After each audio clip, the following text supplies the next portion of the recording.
Hey everyone, welcome to day 4 in Ireland. We made it to Belfast.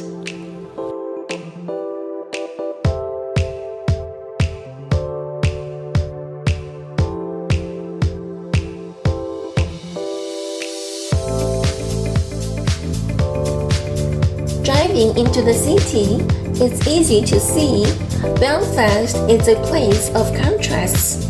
Old stone buildings with stories in their bones, and new buildings rising next to them.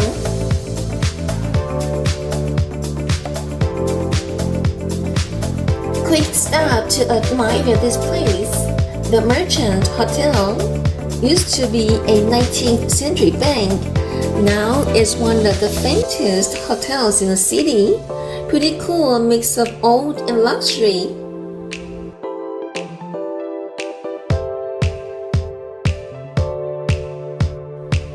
On the way to Titanic Museum, we wandered through the riverside and enjoyed the city vibe.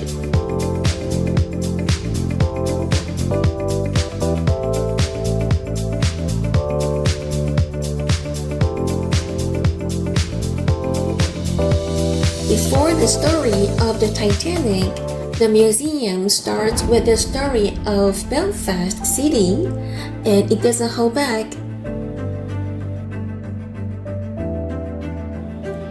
You walk in and you're surrounded by black and white photos of a very different city. Smoky skies, textile machines, kids working alongside their parents. It's gritty, loud, industrial, and politically tense. There are protest signs, people calling for Irish home rule, declaring England the enemy. It gives you a glance into what life felt like here back then. And somehow, from all that, one of the most ambitious ships in history was born.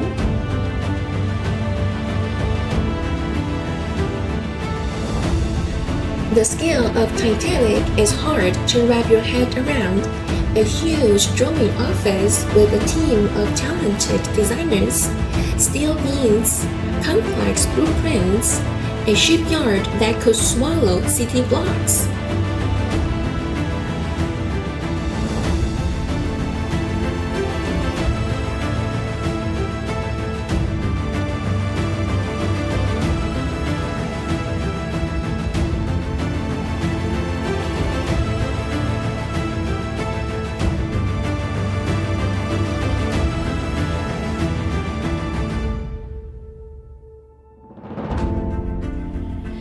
Everything about Titanic was meant to be the statement: size, speed, and style.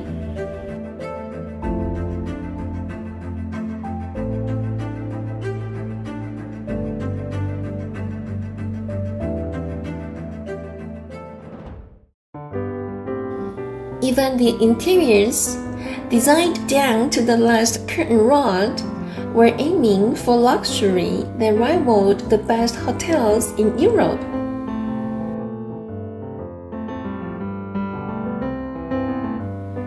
And underneath all the polish, thousands of workers who made it real, by hand, boat by boat.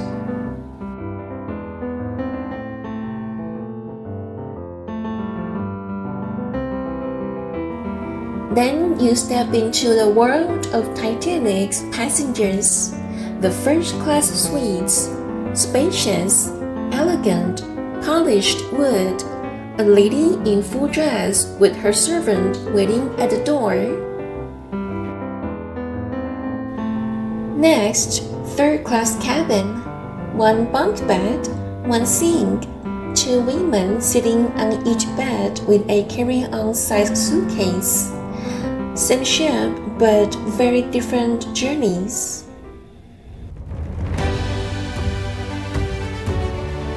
On May 31st, 1911, the Titanic launched for the first time. Over 100,000 people gathered to see it leave the shipyard. It was a moment of pride for Belfast, for the shipbuilders, for everyone who touched this project.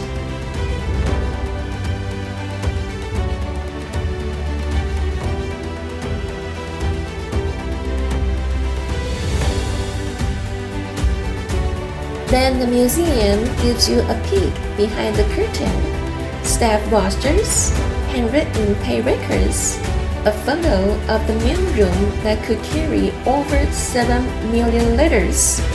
So many people, so many jobs. Suddenly, the story changes. There are messages on the wall, calls for help, growing more urgent until they stop.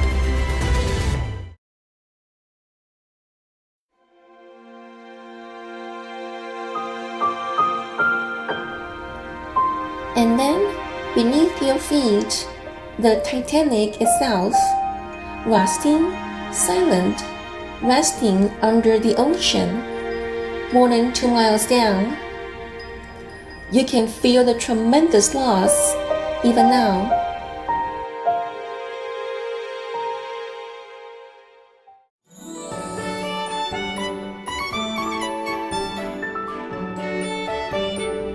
Just outside the museum sits the SS Nomadic, built at the same time as the Titanic and designed by the same man, Thomas Andrews.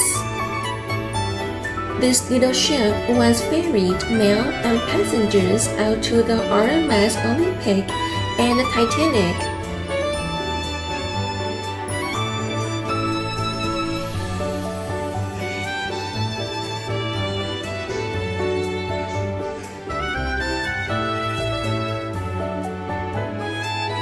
Is the only surviving vessel of its kind, and while it's not as grand, stepping on board still gives you that feeling.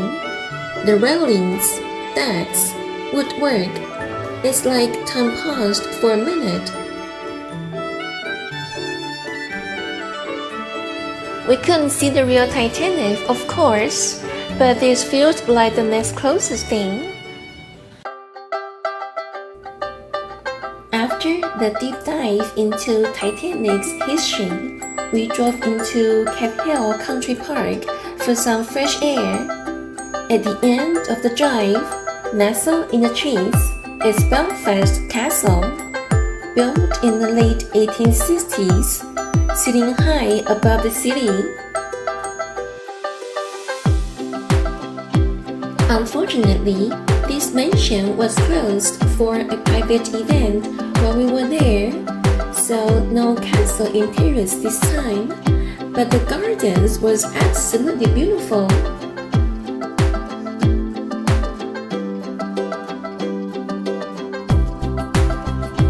I wasn't feeling 100% that day, so I skipped the hiking trails, but on a clear day, they say the view from the top was gorgeous to see both the city and Belfast Loch.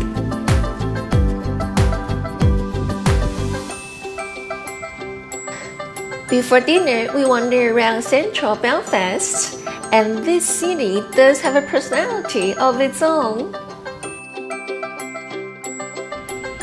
The murals are everywhere, some political, some just beautifully expressive, and they add so much color to the streets.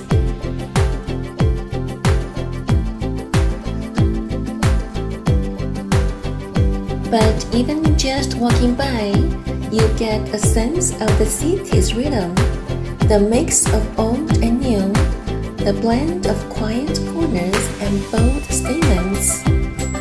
It's the kind of place that makes you want to come back and slow down a little next time.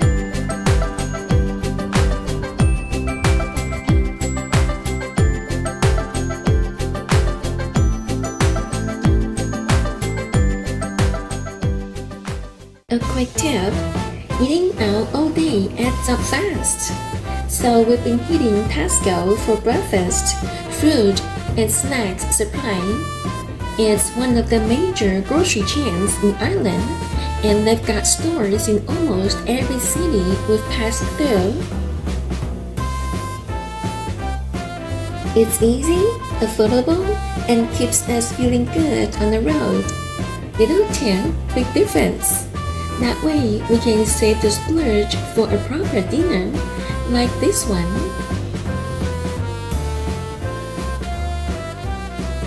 To wrap up the day, we had dinner at Mourne Seafood Bar, a local favorite. It's lively, welcoming, and the seafood, pretty fresh, great texture, and well seasoned. We enjoyed every bite of our dishes. Definitely make a reservation if you're heading there. It fills up fast. After dinner, we hopped over to next door, Kelly's Cellar, one of the oldest pubs in Belfast, dating all the way back to 1920. It was packed with locals, live music, and plenty of stories. The perfect place to end the night. That's it for day 4 in Belfast. Thanks for taking along today. If you're enjoying this trip, don't forget to come back for day 5. See you in the next one.